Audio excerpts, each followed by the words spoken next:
hadda lii kortaagan waan lii barayhaa telefoonkan waa liiga qaadahay indhasi xuna marka migi la biray kadib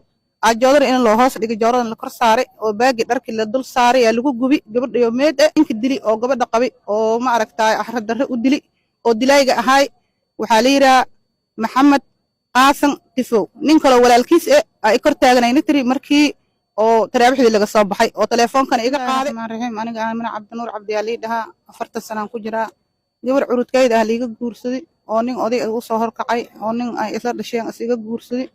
gabadha migi liiga guursaday gabadha meedkeedii oo si xun loo dili oo axrad darre loo dili dad isla dhashay ay u tashteen oo dadkii buulada macla jiifka dadka kulli waa ay wada tashteen gabadha ay tirayso cabaadaysi oo telefoonku soo diraysi xalay markii laga soo baxay taraabixida ayna la soo hadashay hadda lii kortaagan waan lii barayhaa telefoonkan waa liiga qaadahay inagu tiri kadib markii suxuurtii laga soo kaagacay oo 8 saac la joogo weli suxuurta aan la gaarin gabadhii meesha telefoon nooga soo dhacay gabadhii way dhimatay way geeriyootay nagula yiri gabadhiina si xuna marka migi la biray kadib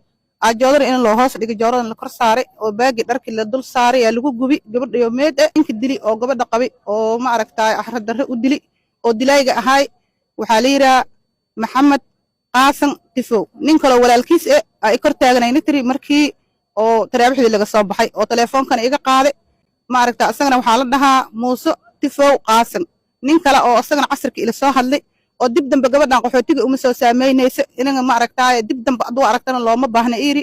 asagana waxaa la dhahaa cabdulaahi qaasan tifow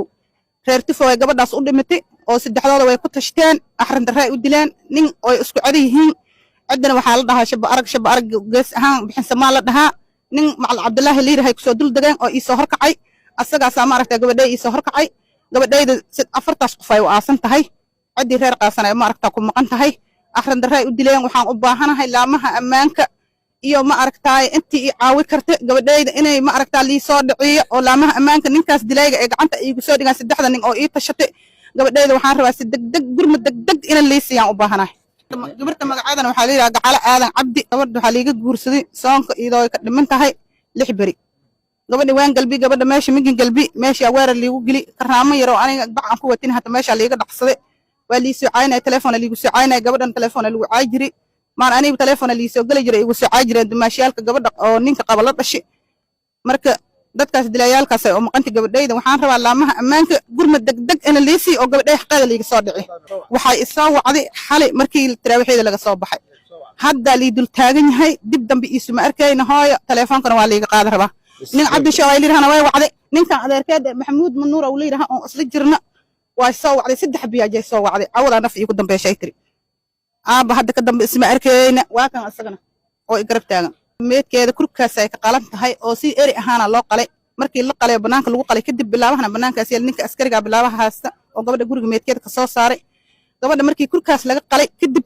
la qaaday guriga lagu celay joodar yaa loo dhigay askariga waxaa siri midna waa la dul saaray baagna waa la dul saaray wax kale gurigaas ku gubtay meel alaabta guriga waa lagala baxay labadaas joodar iyo baagaas iyo gabadhaas baa isku gubtay meedkan waxaa siri aniga waxaan arkay intana uma leexanin gabadha markay guunaysa inay nooleynay meed ahayd